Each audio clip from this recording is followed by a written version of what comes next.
I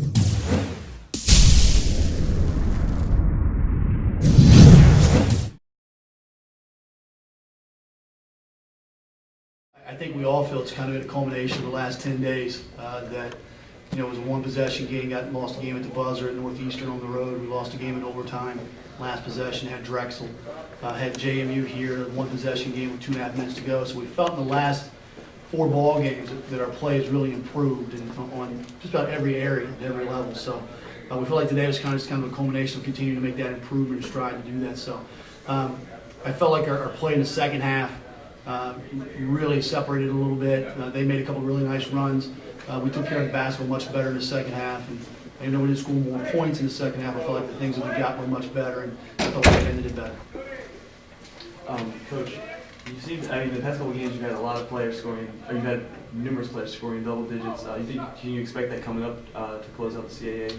Well, we hope so. We went into the season thinking we'd be a very balanced team, and what's unfolded to this point is the balance was never consistent.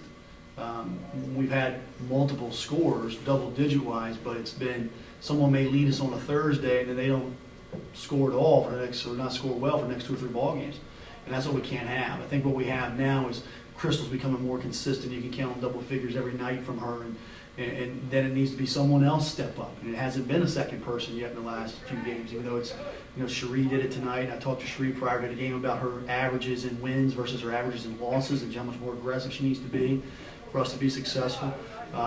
Simona tonight. So we still need not only Krystal, we need 2 more players probably to really step up and get double figures every night. And then you get that 4th or you get that 5th. That 4th and 5th can change every night, but those first 3 really can't. I mean, you got to find out who those kids are, and they got to produce. Coach, you guys shot 46% today. It's the first time you shot over 40% in quite a while, and 62% from behind the 3-point line. How'd you feel about the team shooting the ball today? Well, for the 3, I mean, it's mostly, Simona and Krystal and Sharm are our best 3-point shooters for the most part, and it's no secret. And Simona got us off to a good start. She shoots the ball really well at home.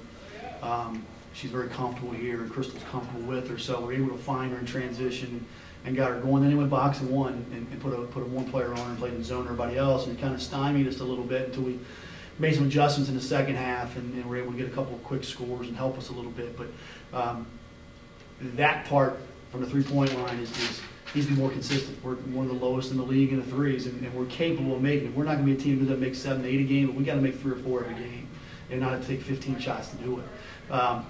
Beyond that, I thought our shot selection was much better. Whether it was transition and got opportunities to go score in transition, or the patience versus the zone. And Krystal's doing a fantastic job of breaking down defenses right now and getting into the paint and creating. She's got the ability and knack and instinct to finish in traffic.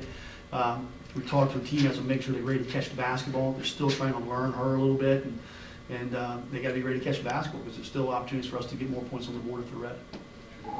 Well, we went more simple about 2 weeks ago. I mean, we really kind of just said we got to get back to basics and focus on our half-court man defense and kind of throw the press and the zones in the trash can for the year and just get back to some basics and really get after, try to pressure people and see how that works for us. And this is the 4th straight game we've held somebody under their average. So I like the direction we're going. We will look at this tape and see where some breakdowns were in that philosophy. We'll show it to the kids a little bit. We'll talk more about it. We'll get a specific game plan in for them and maybe try to do a few different things. But defensively for us and rebounding the ball and taking care of, that's still the main things for us. Speaking of defense, you guys had, you forced 22 turnovers and had 24 points off those turnovers. Do you think pressuring the ball was the key to getting those numbers? Yeah, I think one of the biggest things tonight was it led to so many, as you mentioned, points, but wide open breaks. Tanisha McTiller, I think, had 1 or 2 steals from very key portions of the game and be able to go finish a layup. And the same thing for Krystal and Simona. We were able to get some steals out in the open floor and go finish. And those are momentum builders. Those are things. It's just easy points, and we struggle to score points to begin with. But those are easy points that we were able to get. Krystal, this is your 4th straight game scoring in double digits. You started out as a great ball handler and you kind of control the offense, but now you're getting into scoring. What's changed over the course of the season for you? We need to win. I feel I'm just trying to play more aggressive. I think the last couple games I've just been, being more aggressive, and it just been opening up my game to penetrate, make shots, make open threes. I think if I just stay consistent I think I picked up a little bit better on my defense, so I think that helped with my ball pressure. So just keep trying to do things I'm doing to help our team win. You had 17 points tonight, and over the course of the losing streak, you were averaging 12 points. How does it feel? Like you're always scoring the ball. What was different? What was different today? I think my penetration and just getting to the basket, whether I'm scoring or dishing out for open shots, I think that's like, it helps our team because we get open shots. Like I say, the last couple games prior to these games, I wasn't as aggressive, and we was losing. So I think now that I'm more aggressive, I'm getting open shots. Simona was hitting a couple threes. I even hit a three. Cherie was able to knock down some 15-footers. So I think now just me trying to be consistent and more aggressive on the offensive end is going to help our team. What did you guys see on William and Mary's defense? I noticed you had like at least 3 full court passes where you just found like a hole in their transition defense. I mean, what did you see? Wait, say that again. Like there was a couple passes, I think 2 or 3, where either you or Tanisha or someone were down court, you found a hole in the transition defense for William and Mary. Like, did you know that was going to happen, or did you just kind of watch it unfold? No, I think that, they're a team that likes to run offensively a lot. And, I think that, they're short in numbers, so I think fatigue may be a part of it too. But also when you run that hard offensively, sometimes you may not run back as hard defensively.